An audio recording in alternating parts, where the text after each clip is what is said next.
India's crude oil imports from Russia went up 5 times to more than $15 billion after the West's Cliftononian sanctions government came brings in raining down on $400 of Moscow. tax revenue, and it spends $500 because starting a new country is kind of expensive. So in that एक महीने पहले मैंने सोचा कि मुझे अब economics पढ़ना है, पर जब आप कोई भी नया सब्जेक्ट पढ़ने के लिए जाते हैं तो आपको कुछ डिसीजंस लेने पड़ते हैं। पर डिसीजन का कुछ बेस होता है। पहला कि ए आपके पास टाइम कितना है और बी आप किस हद तक उस सब्जेक्ट को पढ़ना चाहते हैं। एग्जाम्पल के तौर पर जब मैं इकोनॉमिक्स पढ़ने गया तो मैंने ये डिसाइड किया कि मुझे सिर्फ इकोनॉमिक्स सिर्फ 1 महीने के लिए पढ़ना है, और बी मेरे पास क्या क्या अपॉर्चुनिटी है। जैसे कि आप इकोनॉमिक्स 2 तरीके से पढ़ सकते हैं। एक जो न्यूज़पेपर में नॉर्मल इकोनॉमिकल ऑपरेशन होते हैं, जैसे कि रिजर्व बैंक ने रेपो रेट बढ़ा दिया, फिजिकल डेफिसिट भारत का बढ़ गया, स्टॉक मार्केट गिर गया, अप हो गया, क्रूड ऑयल का दाम बढ़ने से भारत में रुपए की मार्केट गिर गई। इन सभी बातों को अगर आपको समझना है तो आप एक इस पर्पस से इकोनॉमिक्स पढ़ सकते हैं, और दूसरा है इकोनॉमिकल ऑपरेशन के एप्लीकेशन के पर्पस पर पढ़ सकते हैं। मैंने इसका कोर्स सर्च किया और एक संस्था है जिसका नाम MIT है, Massachusetts institute of technologies, America की संस्था है और दुनिया की सबसे टॉप संस्थाओं में से एक है। ये इकोनॉमिक्स का अंडर ग्रेजुएट कोर्स ऑफर करती है, और मैंने उसमें देखा वो ना सिर्फ इकोनॉमिक्स का स्टैटिक पार्ट पढ़ा रहे हैं बल्कि वो इकोनॉमिक्स को डाटा साइंस से लिंक कर रहे हैं। तो मैंने उसका कोर्स स्ट्रक्चर चेक किया और मैंने पाया ये काम तो भैया 2 साल के ऊपर का है। तो मैं अपने ए वाले पार्ट पर चला आया, यानी कि मैं इकोनॉमिक्स 1 महीने तक पढ़ूंगा, उसके बाद मैं देखूंगा कि मुझे इससे क्या क्या प्रॉफिट मिला है। अब इकोनॉमिक्स की स्टडी की जर्नी के पार्ट 2 पर हम आते हैं कि मैंने उसकी स्ट्रेटजी किस तरीके से तैयार की। तो स्ट्रेटजी के 3 हिस्से थे। पहला हिस्सा था जिसमें मैंने प्रीवियस ईयर के पेपर्स देखे किसी भी अंडर ग्रेजुएट कोर्स के, एक्सपर्ट्स को, कुछ साइट्स को, जैसे मैंने एक साइट के रूप में MIT को, इन्वेस्टोपीडिया को आइडेंटिफाई किया कि अगर मैं कहीं पर फंसूँ इकोनॉमिक्स में तो मैं कहाँ जाकर चेक करूँ। पर मैंने पढ़ते पढ़ते पाया कि मेरा इकोनॉमिक का बेस बहुत कमज़ोर है, इस वजह से मुझे बैक टू द बेसिक्स पर लौटना पड़ेगा। और मैंने क्लास 9, 10, 11, 12 इसकी NCERT पढ़ने के बारे में सोचा। इन चारों ईयर की किताबों का एक ओवरव्यू लिया तो मुझे 4 किताबें नहीं बल्कि एक किताब दिखाई दी, लेकिन 4 पार्ट्स में। एग्जाम्पल के तौर पे 9 की NCERT देखेंगे तो उसमें 4 लेसन है। पालनपुर गांव की कहानी, people as a resources, poverty as a challenge और food security in India. Palanpur गांव की कहानी में राइटर आपको ये समझा रहा होता है कि एक गांव जो कुछ सिटीज़ से जुड़ा हुआ है जहाँ पर नॉर्मल इकोनॉमिकल ऑपरेशन हो रहे हैं, उन ऑपरेशन को किस तरीके से बूस्ट किया जाता है, वहाँ पर समस्याएं क्या हैं, जो वहाँ पर दलित हैं उनकी समस्या क्या है, जो छोटे किसान हैं उनकी समस्या क्या है, और उसके अलग अलग फील्ड की समस्या और उनके सोल्यूशन को समझाता है। और ये सोल्यूशन ही बेस बनता है अगले लेसन के लिए, यानी कि पीपुल एज अ रिसोर्स के लिए। पीपुल एज अ रिसोर्स में किताब पीपुल को रिसोर्स के रूप में डेवलप करना सिखाती है, बताती है हेल्थ की इंपॉर्टेंस क्या है, एजुकेशन की इंपॉर्टेंस क्या है, इन सभी चीज़ों को बताने की कोशिश करती है। अब जब हम ये समझ गए हैं कि पीपुल एक रिसोर्स है, उसको एक्सपैंड करना, उसको इन्हेंस करना बहुत ज़रूरी है, तब हम इस किताब के तीसरे लेसन पर लैंड करते हैं जिसका नाम है पॉवर्टी एज अ चैलेंज। क्योंकि पॉवर्टी ऐसी चीज़ है जिसको अगर हम कम कर दें तो पीपुल को एज अ रिसोर्स हम डेवलप कर सकते हैं। इसी वजह से आपको ये लेसन पढ़ना पड़ता है। और अगला lesson food security in India. Environmental, political, demographic.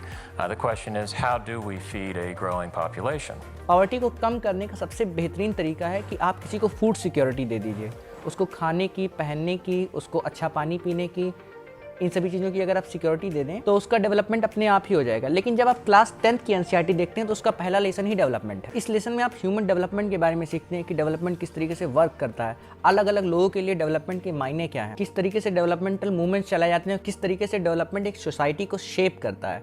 और उसके बाद जब ये लेसन फिनिश होता है तुरंत ही आप पढ़ते हैं sectors in Indian economy. So therefore, if you want to look at the challenges of the informal economy, I would urge that we should actually focus on the informal urban sector of the economy, which is a large chunk, which segment, which is 95. जिन लोगों को food security मिल गई है, जिनका थोड़ा सा development हो गया है, उन्होंने अलग अलग सेक्टर्स बना लिए हैं।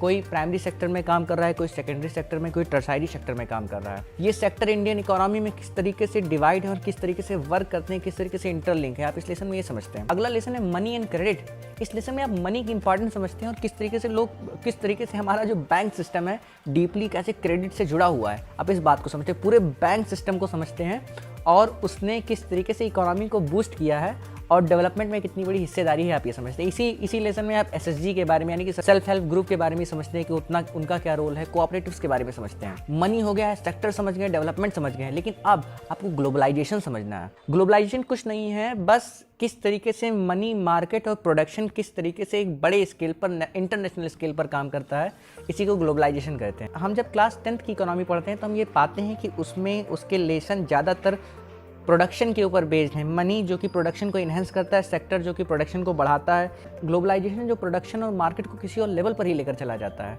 इस स्थिति में जो कंज्यूमर है, यानी कि जो उस गुड्स और सर्विस को कंज्यूम कर रहा है, उसके राइट्स कहीं दब ना जाएं, कहीं ख़राब ना हो जाए। जो मल्टीनेशनल कंपनियां हैं वो उसको कहीं दबा ना दें, इस वजह से उसको कुछ राइट्स देने पड़ते हैं। लेकिन उस राइट्स को देने से भी ज़्यादा इंपॉर्टेंट है उन राइट्स को समझना। इसी वजह से क्लास 10th का लास्ट लेसन है कंज्यूमर राइट। कोई सोच भी नहीं सकता है, इवन मैंने भी इकोनॉमी पढ़ने से पहले ये सोचा नहीं था कि कंज्यूमर राइट भी इकोनॉमी का एक टॉपिक हो सकता है। तो अभी तक ये पूरी बुक, जो कि 2 अलग बुक्स हैं, ये दोनों एक बुक जैसी नजर आई हैं। अच्छा, क्लास 11th और 12th की इकोनॉमी की किताबों को अगर हम देखें, पहली किताब जो इंडियन इकोनॉमी को समझाती है और 12 वाली किताब जो कि मैक्रो और माइक्रो इकोनॉमी पर फोकस करती है, इस पर बेस्ड है। इसमें से एक किताब स्टैटिक्स की भी है। लेकिन अभी तक इस पूरे कोर्स स्ट्रक्चर में ये देख पा रहे हैं, जो MIT वाला कोर्स स्ट्रक्चर था जिसमें डाटा साइंस पढ़ाया जा रहा था, इकोनॉमी के साथ मैथमेटिक्स पढ़ाई जा रही थी, उसका यहाँ पर बहुत भयानक अभाव है। हमें शुरुआती 2 लेसन में economy as a art subject पढ़ाया जा रहा है, ना कि एज अ टेक्निकल सब्जेक्ट पढ़ाया जा रहा है। ये यहाँ की बहुत ज़बरदस्त कमी है। अगर मैं इन चारों किताबों को पढ़ूंगा तो मेरा इकोनॉमी का सिर्फ आर्ट वाला पोर्शन ही डेवलप्ड होगा, ना कि इकोनॉमी का जो टेक्निकल पोर्शन है, इकोनॉमी का जो एप्लीकेशन है, जो सच में मार्केट में उपयोग है, मैं उससे बहुत ज़्यादा पीछे छूट जा रहा हूँ। क्लास 12 की बाकी 2 किताबों का एनालिसिस मैं अगले वीडियो में करूँगा। उसके बाद मैं एक एक करके कोशिश करूँगा कि मैं इकोनॉमी की एक पूरी सीरीज़ बनाऊँ। Thanks for watching my video अगर अच्छा लगा हो तो आपको मेरी बुक क्लब सीरीज़ पसंद आएगी, आप यहाँ जाकर चेकआउट कर सकते हैं। और अगर आपको नोट्स बनाना सीखना है और आप ये जानना चाहते हैं कि अच्छी नोट्स किस तरीके से प्रिपेयर की जाती है, तो आप मेरी इस सीरीज़ को चेकआउट कर सकते हैं। Thanks for watching my video.